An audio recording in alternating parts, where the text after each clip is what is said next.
Oke, jadi sekarang kita akan mencoba belajar tentang istilah-istilah yang mungkin teman-teman subscriber belum tahu ya, istilah-istilah dalam dunia bisnis ya. Ada apa aja ini menarik banget, bahkan saya pun baru tahu beberapa istilah ini dan kita akan coba bahas bareng-bareng di sini ya.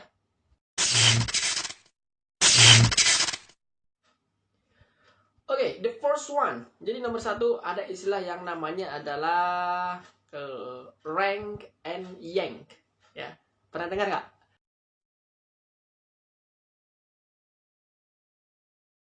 Rank and yank. Jadi ini sebuah istilah yang menunjukkan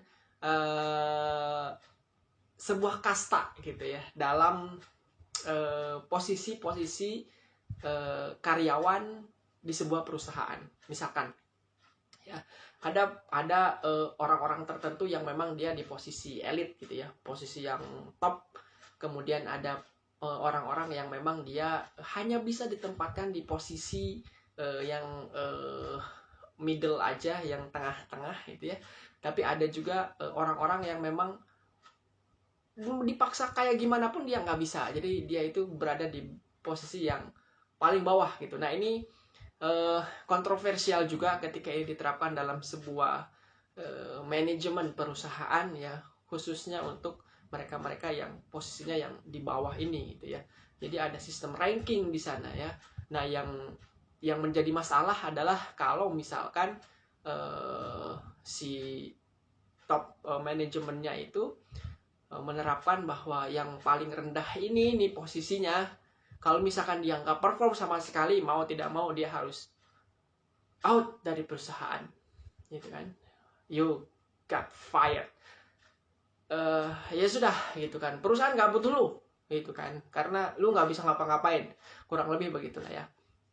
Jadi ini nama istilahnya tadi saya ulangin lagi adalah rank and yank. Selanjutnya yang kedua, the second one, ada yang namanya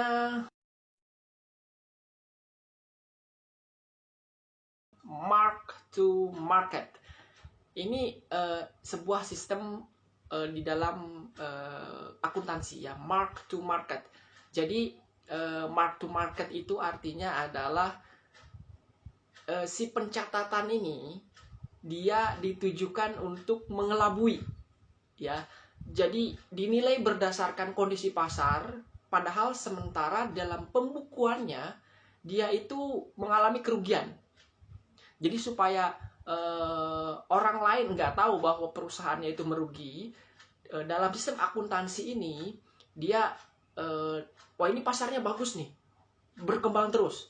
Padahal perusahaan dia ada masalah di dalamnya, sehingga dalam sistem akuntansinya dia si perusahaan itu dibuat seolah-olah bagus banget gitu ya, tapi dinilainya berdasarkan kondisi perusahaan, bukan didasarkan pada pembukuannya gitu. Jadi sebetulnya ini tidak aman perusahaan ini ya. Itu namanya adalah sistem pencatatan dalam sebuah akuntansi, namanya adalah mark to market ya.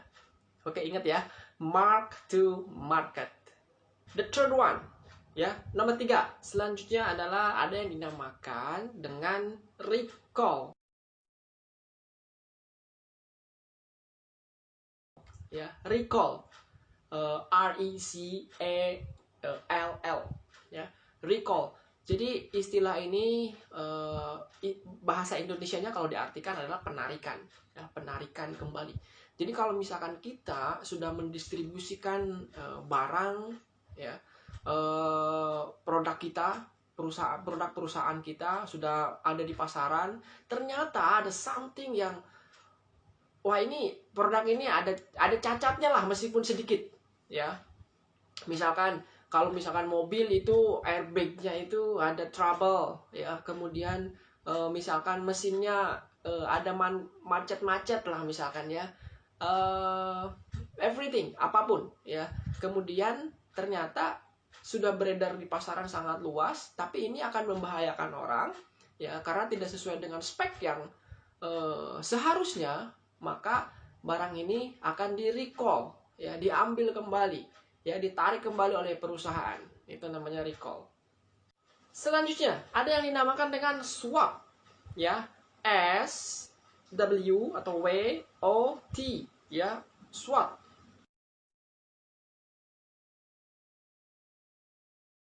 Apa sih SWOT itu? SWOT itu singkatan, ya. SWOT itu singkatan dari strength, kemudian weakness, kemudian O-nya itu adalah opportunity, kemudian T-nya adalah threat atau ancaman. Jadi si SWOT ini kalau dibagi itu jadi dua. Yang pertama itu strength sama weakness, itu bagian internal. Jadi strength itu kekuatan, kemudian weakness itu adalah kelemahan.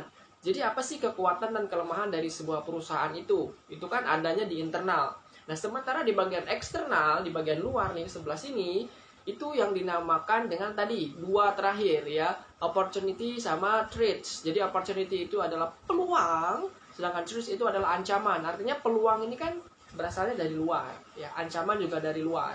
Nah, keseluruhan ini dinamakan dengan SWOT. Ini akan menggambarkan seberapa kuat Anda, seberapa lemahnya perusahaan Anda, kemudian seberapa bagusnya peluang yang Anda punya dalam bisnis itu, dan seberapa hebat ancaman yang akan Anda terima, ya, ketika Anda menjalankan bisnis tersebut. Itu namanya SWOT, ya, strength, weakness, opportunity, and threats, ancaman. Oke. Istilah yang terakhir yang akan saya sampaikan di video kali ini itu ada yang dinamakan dengan RACI Matrix. Ya, RACI Matrix. R A C I RACI Matrix, ya. Itu ada singkatan juga. Ya, kalau tadi kita ada SWOT, ya, singkatan, ini juga ada namanya RACI. Ya, RACI itu R-nya adalah responsible, ya. Kemudian A-nya itu accountable, ya. Kemudian C-nya itu adalah consulted, ya. Kemudian I-nya adalah inform. Nah, apa sih responsible? Ya, responsible itu adalah menggambarkan siapa sih yang bertanggung jawab dengan sebuah proses yang terjadi di perusahaan tersebut. Yang kedua adalah accountable. Ya, accountable ini adalah siapa sih pemegang keputusan terakhir yes or no. Ya, siapa sih yang bertanggung jawab untuk bisa memutuskan iya atau tidak dalam sebuah proses tersebut. Ya. Selanjutnya itu adalah consulted, ya, dari RACC-nya itu consulted, ya.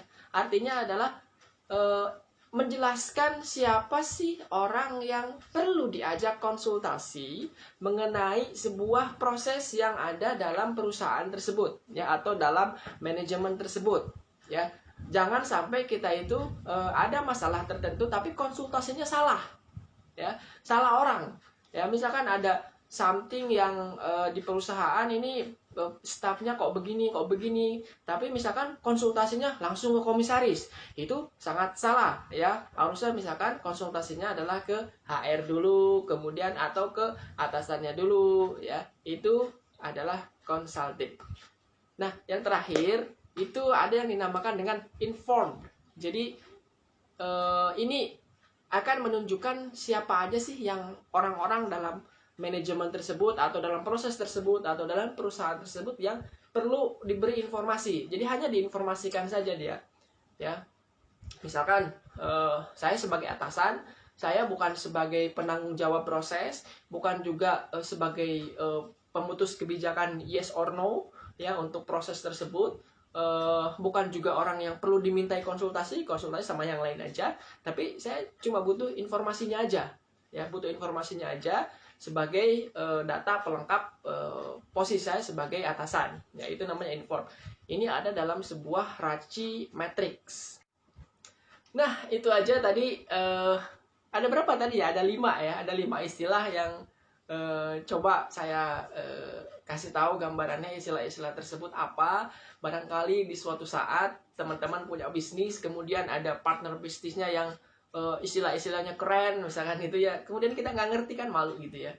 Jadi saya coba sampaikan di sini, mungkin teman-teman bisa belajar banyak juga di sini, ya, tentang istilah-istilah yang mungkin suatu saat teman-teman temui, ya, ketika teman-teman punya bisnis. Oke, jangan lupa klik like, subscribe, dan juga share video ini jika memang video ini sangat bermanfaat bagi teman-teman dan mungkin temannya teman ya, siapapun itu. Silakan di like, jangan lupa di share, jangan lupa subscribe bagi yang belum subscribe. Sampai ketemu di video berikutnya. Bye bye.